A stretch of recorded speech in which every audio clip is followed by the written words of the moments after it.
Why did you get fired? Story 1. I got fired once for putting in my 2-week notice. The only other time I've gotten fired was working for a trade company, during the first week. I was a supervisor, and there was a second supervisor on site. I got a call that my wife had been rushed to the hospital, which was literally less than a mile away. I asked the other supervisor if I could go to attend to her, and he said, "Sure, no problem, I've got things here. Go." I returned to the job site later to find the boss there, and he let me go on the spot for leaving the team.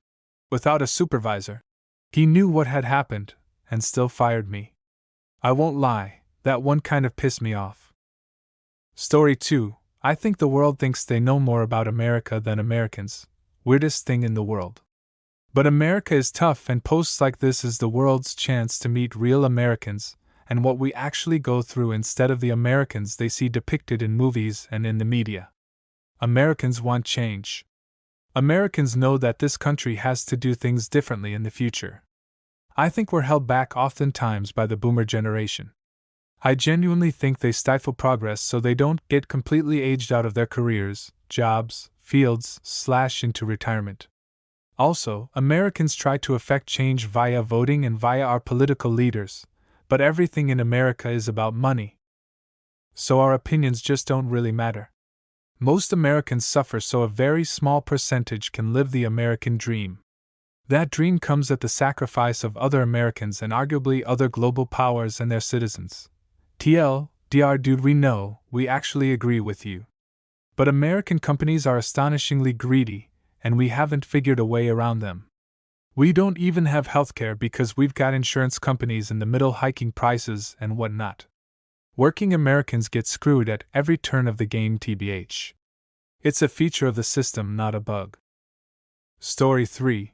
A very similar thing happened at my first office job. I tried to call out sick, was told I couldn't due to a deliverable that was due at the end of the week. Went to the doctor, around the corner, on my lunch break, who told me I had bronchitis and had to go home immediately. Told my work, had a note, got reprimanded and told not to do it again. Okay. They sure laid it on thick when I was back about how people had to cover for me. I'd regularly work 60-hour weeks as a junior designer, so the culture itself was pretty bad. Story 4. I asked the CNA I was working with to stay with a confused patient, while I went and put a new 4 in another patient. The CNA left the patient alone. She fell out of bed and got a big bloody skin tear on her arm. After I took care of that, I went and found the CNA and told her the patient was injured because of her insubordination. The CNA cussed at me and left the unit. I did not see her again that shift. She and another CNA decided on their own to trade assignments. I wrote the CNA up. The CNA went to management and lied about me. She said I called her by a racial slur and yelled at her. I did neither. Management fired me rather than deal with a false claim of racism. I collected unemployment. The CNA did something similar with another nurse a couple of weeks later and was fired. My manager asked if I could be rehired. HR said no. When my manager quit to start her own nursing agency a year later, she hired me. Story 5. Same shit happened to my wife, only at a hospital. Goddamn CNA didn't do jack shit the entire shift, and a patient my wife told the CNA to sit with fell while going to the bathroom by themselves while the CNA was on a smoke break.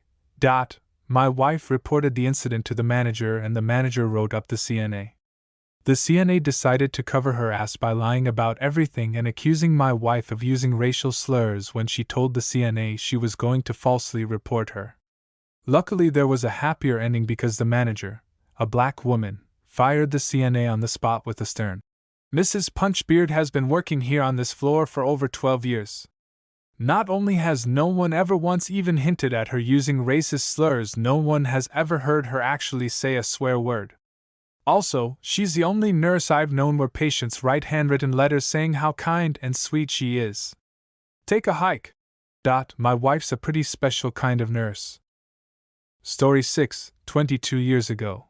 I technically got fired for sexual harassment. However, the reality was the big boss liked me and wanted to train and promote. The boss below him didn't like me. When he was away for a couple of weeks, I got called into the office and told I was fired for sexual harassment with a certain member of staff. My direct boss was shocked. I was shocked. This other person worked in our department. I'd been around them for a couple of hours on my first day as they showed me the computer, not really spoke since other than a hello on the way in. My direct boss apologized to me after the meeting, said she had no idea it was coming and had no idea what they were on about. There was only me and her in the office. The other two members of staff, including this guy, had their own office. We didn't have a need to go into each other's. It eventually came out he had been told to go along with it. BG boss was furious when he got back, but things had been done already. That person didn't progress any further in the company.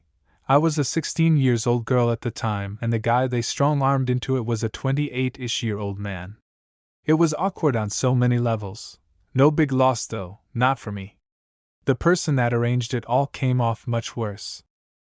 Story 7. I have a friend who used to work at a large retail store. Her manager would notify her when it was time for her 15-minute breaks and her lunch break every day. She kept being interrupted by that same manager or coworkers who were told to find her by that manager during her breaks, so she started taking breaks in her car.